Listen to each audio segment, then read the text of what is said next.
آپ کے علم میں ہوگا کہ اس وقت دنیا کی کل آبادی سمجھی جاتی ہے 6 ارب یعنی 600 کروڑ. اس میں کم سے کم 120 کروڑ مسلمان ہیں امت مسلمہ. گویا کہ ہر 5واں انسان جو ہے دنیا میں وہ حضور صلی اللہ علیہ وسلم کا کلمہ پڑھتا ہے. اتنی بڑی تعداد. اس کے ساتھ ہی کتنا بڑا علاقہ جو ہے اس زمین کا وہ اللہ تعالیٰ نے اس امت کے قدموں تلے رکھا ہے. اگر آپ نے نقشہ دیکھا ہو دنیا کا تو آپ کو معلوم ہونا چاہیے کہ شمال میں جو بہت بڑا یہ نظر آتا ہے سائبیریا اور روس کا علاقہ، یہ سب غیر آباد ہے. اس طرح شمالی امریکہ میں بھی کینیڈا سے اوپر بڑے بڑے آپ کو بر اعظم سے نظر آئیں گے، سب غیر آباد ہیں. جو آباد علاقہ ہے دنیا کا اور جو زرخیز علاقہ ہے دنیا کا، اس کا کتنا بڑا حصہ ہے کہ جو امت محمد صلی اللہ علیہ وسلم کے قدموں تلے.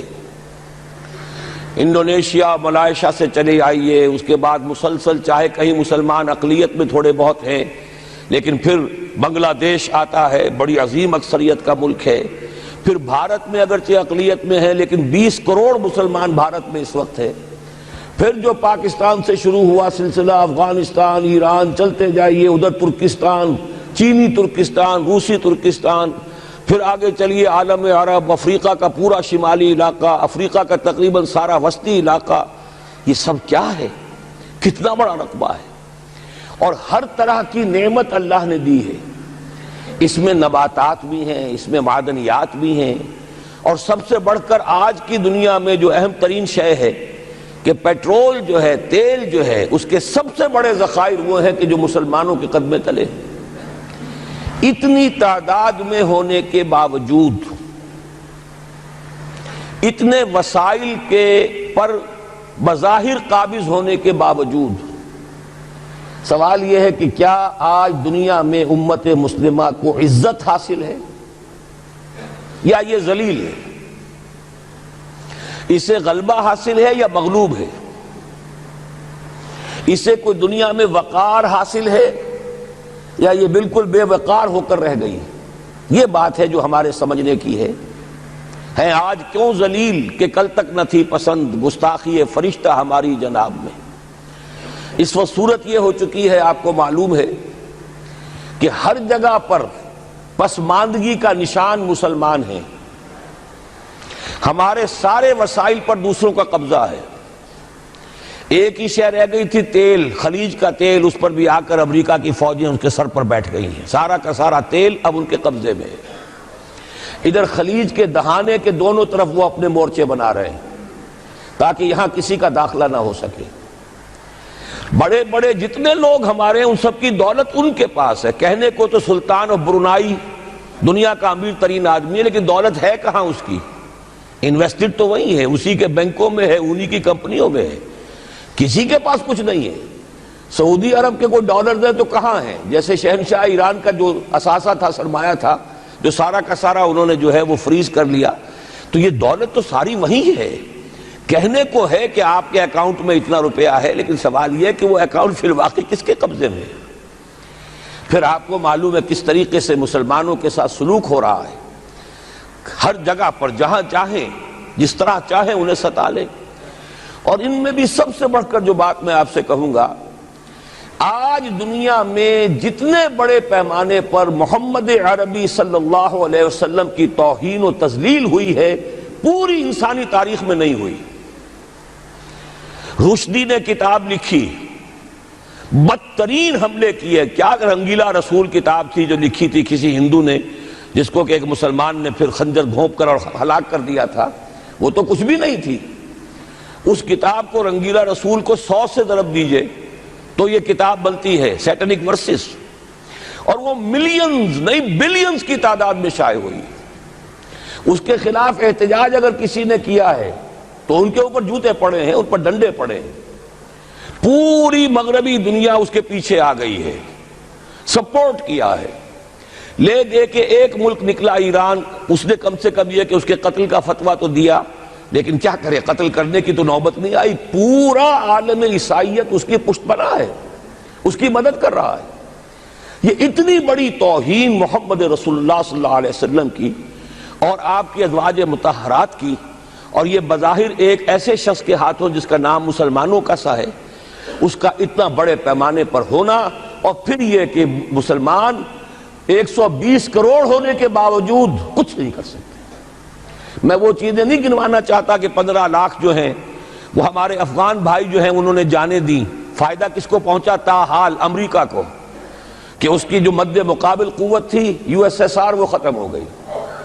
اسی طریقے سے جو کچھ کشمیر میں ہو رہا ہے، ہماری بے ہمیتی بے غیرتی کا عالم یہ ہے، ہم کچھ اندر خانے تھوڑی بہت کو مدد کر کے سمجھتے ہیں کہ ہم نے فرض ادا کر دیا، جبکہ فرض تو یہ ہونا چاہیے تھا کہ ہم براہ راست اعلان کرتے اور انڈیا کو الٹیمیٹم دیتے کہ سٹاپ دس بزنس، یا یہ کہ پھر ہم سے جنگ ہے۔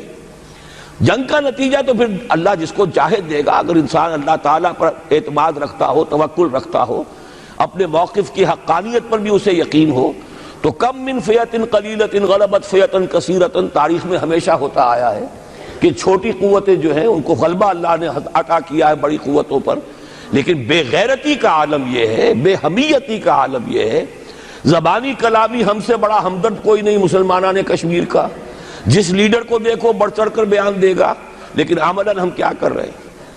یہ ساری صورتحال جو میں نے آپ کو بتائی ہے، ویسے تو اب یہ کہ اگر اس میں ایک خاکہ سا میں نے آپ کے سامنے رکھا ہے، اس میں رنگ بھروں تو ظاہر ہے کہ یہ پورا گھنٹہ اسی میں لگ جائے گا، لیکن جو اس کا اصل لب لباب ہے وہ یہ ہے کہ ہم اپنی جگہ بڑے خوش ہیں کہ ہم امت مرحوم ہیں، ہم تو امت محمد ہیں صلی اللہ علیہ وسلم، ہم تو اللہ کے پیارے ہیں، ہم اللہ کے لاڈلے ہیں، ہمیں اللہ کی شفاعت، ہمیں اللہ کے رسول کی شفاعت بھی ملے گی، جنت تو گویا کہ ہمارا پیدائشی مقام ہے۔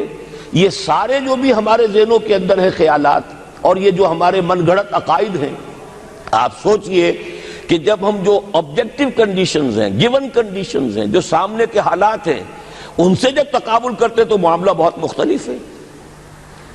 یہ کیوں ہے؟ اصل میں سوال جب تک آپ اپنے سامنے نہیں رکھیں گے، اس کا جواب جو ہے اب اس پر غور کیجئے، کیوں ہے؟ کیا اللہ تعالیٰ کو محمد الرسول اللہ کی عزت و حرمت پیاری نہیں ہے؟ کیا محمد الرسول اللہ اللہ کے پیارے نہیں ہیں؟ حبیب رب العالمین نہیں ہیں؟ کیا اللہ تعالیٰ کو کفار سے زیادہ محبت ہے؟ کیا وجہ ہے؟ رحمتیں ہیں تیری اغیار کے کاشانوں پر، اور برف گرتی ہے تو بیچارے مسلمانوں پر۔ سائنس میں وہ آگے ہیں، مالیات پر ان کا شکنجہ کسا ہوا ہے پوری دنیا پر، تہذیب ان کی ہے، تمدن ان کا ہے، ہم تو ان کے کیمپ فالوورز ہیں، نقش قدم پر چل رہے ہیں، ہم تو ان کی صرف یہ کہ نقالی کر رہے ہیں۔ تو سوچئے وجہ کیا ہے؟ کیا اللہ کو کفر زیادہ پسند ہے اسلام سے؟ کیا اللہ کو محمد الرسول اللہ صلی اللہ علیہ وسلم کی عزت و حرمت کا کوئی خیال نہیں؟ سوچنے کی بات ہے۔ ظاہر بات ہے کہ ان سوالات کا جواب تو ہاں میں آپ نہیں دے سکتے، یقیناً ایسا نہیں ہے۔ بہرحال وہ کافر ہیں، وہ اللہ کو نہیں مانتے، اللہ کے رسول کو نہیں مانتے، چلیے اللہ کو کسی نام سے مان لیا، گاڈ کہہ دیا، لیکن اللہ کے رسول کو تو نہیں مانتے۔ ایمان کا سارا دار و مدار تو رسالت پر ہے، اللہ کے اس کلام کو تو نہیں مانتے، اور اس کے باوجود ان کے لیے عزت ہے۔ رحمتیں ہیں تیری اغیار کے کاشانوں پر، برف گرتی ہے تو بیچارے مسلمانوں پر۔ یہ ایک لمحہ فکریہ ہے، یہ سوچنے کی بات ہے کہ ایسا کیوں ہے۔ اس کا جو جواب میں آپ کو دوں گا وہ ذرا سا کڑوا جواب ہے۔ نوارا تلخ ترمیزن چو ذوق نغمہ کمیابی، بات کہنی پڑتی ہے جب تک کہ کڑوی بات کہی نہ جائے، حقائق کو دیکھنے کی جرت پیدا نہ کی جائے، مواجہہ نہ کیا جائے، فیکٹس کو فیس نہ کیا جائے، اس وقت تک بات صحیح نہیں ہوگی، اور نہ ہم صحیح تشخیص کر سکیں گے، نہ صحیح تجویز کی طرف ہمارا ذہن منتقل ہوگا۔ میں بہت سخت بات کہہ رہا ہوں، آج آسمان کے نیچے اس زمین پر عذاب الہی میں گرفتار امت مسلمہ ہے۔ بالفعل آج ہم امت مرحومہ نہیں ہیں، رحمت والی امت نہیں ہے، امت معذبہ ہیں۔ آج ہم پر اللہ کا عذاب ہے۔ وہ کیوں ہے؟ دیکھیے اللہ کا قانون یہ ہے، اور یہ اللہ کی سنت ہے، میں نے اپنی ایک کتاب میں اس پر مفصل بہت مضمون لکھا ہے، قرآن کا قانون عذاب۔ ایک عذاب تو آیا کرتا تھا ان قوموں پر جن کی طرف اللہ رسول بھیجتا تھا، اِنَّا أَرْسَلْنَا نُوحًا إِلَىٰ قَوْمِهِ، اگر رسول کی بات مان لی تو قوم کے لیے بہت خوشحالی ہے، مبارکباد ہے، اللہ کی رحمتوں کے سائے ہیں، اور نہیں مانی تو بربادی ہے، تباہی ہے، خاتمہ ہے۔ پوری قوم نوح غرق کر دی گئی، پوری قوم عاد ختم کر دی گئی، حضرت ہود کو نہیں مانا۔ پوری قوم سمود ختم کر دی گئی، حضرت صالح کو نہیں مانا۔ عمورہ اور صدوم کی بستیاں ختم کر دی گئی، حضرت لوط کو نہیں مانا۔ آل فرعون غرق کر دیے گئے، حضرت موسیٰ کو نہیں مانا۔ مدین کے علاقے کو تباہ کر دیا گیا، حضرت شعیب کو نہیں مانا۔ یہ بات سمجھ میں آ گئی؟ لیکن جب سے نبوت اور رسالت کا سلسلہ ختم ہوا، اس قسم کا عذاب اب دنیا میں نہیں آ سکتا۔ وَمَا كُنَّا مُعَذِّبِينَ حَتَّى نَبْعَثَ رَسُولًا، ایسا عذاب ہم نہیں بھیجتے رہے جب تک کہ رسول کو نہ بھیج دیں۔ رسول آ گیا، اس نے حق کو بیان کر دیا، بات کو کھول کھول کر مبرہن کر دیا، ہر چیز واضح کر دی، کوئی مغالطے کا امکان نہ رہا۔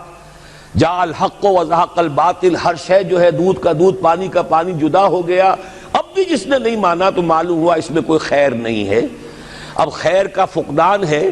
تو اس قوم کو جیسے کہ آپ باغ کے اندر جھاڑو دے کر جب بھی کوئی آندھی چلے تو پتے گرے ہوئے ہوتے ہیں، ان پتوں کو ایک جگہ جمع کر کے اصلاحی دکھا دیتے ہیں تاکہ یہ پتے جو ہیں یہاں پر بدزیبی کا ذریعہ نہ بنے۔ تو پوری قوم ہلاک، کالم یغنوا فیہا، ایسے ہو گئے جیسے تھے ہی نہیں۔ یہ عذاب اب نہیں آئے گا، اس لیے کہ آخری نبی، آخری رسول محمد الرسول اللہ صلی اللہ علیہ وسلم۔ اب آج جو عذاب آتا ہے، دیکھیے کافروں کے لیے عذاب اصل میں آخرت میں ہے۔ دار العذاب، دار الجزا، وہ تو آخرت ہے، یہ تو دار الامتحان ہے۔ اب جو عذاب آتا ہے وہ اس قوم پر جو ہو تو حامل کتاب الہی، شریعت خداوندی کی کسٹوڈین، اللہ کے رسول کی نام لیوا، اس کے ساتھ عشق کا دعویٰ کرنے والی، عمل اس کے برعکس ہو۔ حالانکہ اللہ نے اگر اسے وہ مقام دیا، اللہ نے اس کی طرف رسول بھیجا اور اسے رسول کے امتی بننے کا شرف عطا کیا، اسے اپنا کلام دیا، کتاب دی، اسے اپنی شریعت دی، تو کس لیے دی؟ تاکہ اس پر خود بھی عمل کریں، اسے دوسروں تک بھی پہنچائیں۔ وہ گویا کہ اس روئے ارضی پر وہ امت، وہ قوم اللہ کی نمائندہ قوم ہوتی ہے، ریپرزنٹیٹو ہوتی ہے۔ اے انسانوں، ہمارے پاس ہے تمہارے خالق اور مالک اور پروردگار کا قانون، ہمارے پاس ہے اس کی ہدایت، ہمارے پاس ہے اس کی کتاب، ہمارے پاس ہے اس کے رسول کا اسوہ۔ آؤ ہماری طرف، ہمیں جانچو، ہمیں پرکھو، ہمیں دیکھو، ہم واقعتاً اسی کتاب کے مطابق چل رہے ہیں نا؟ دیکھ لو، ہم جو کہتے ہیں وہی کرتے ہیں نا؟ وہی بات تو نہیں ہے کہ لما تقولون ما لا تفعلون، کبر مقتا عند اللہ ان تقولوا ما لا تفعلون۔ آؤ دیکھو، ہم نے اس کتاب کے مطابق، اللہ کی ہدایت کے مطابق کیسا اچھا معاشرہ بنایا ہے، کیسا انصاف ہے، کیسا امن ہے، کیسا بھائی چارہ ہے، کیسی اخوت ہے۔ آؤ دیکھو ہمارے ہاں تقسیم دولت کا نظام کتنا صحیح ہے۔ ایسا نہیں ہے کہ کوئی جو ہے اسے دولت کی بدہضمی ہو رہی ہو اور کوئی وہ ہے کہ جو بھوکا مر رہا ہو، ایسا نہیں ہے۔ دیکھو ہمارے ہاں انسانی شرافت، انسانی عزت، انسانی پریسٹیج اور انسانی حقوق بہتر سے بہتر شکل میں موجود ہیں، حریت ہے، آزادی اظہار رائے ہے، سب کچھ ہے۔ یہ کام اگر وہ امت کرے تو اس سے زیادہ خوش نصیب کوئی نہیں۔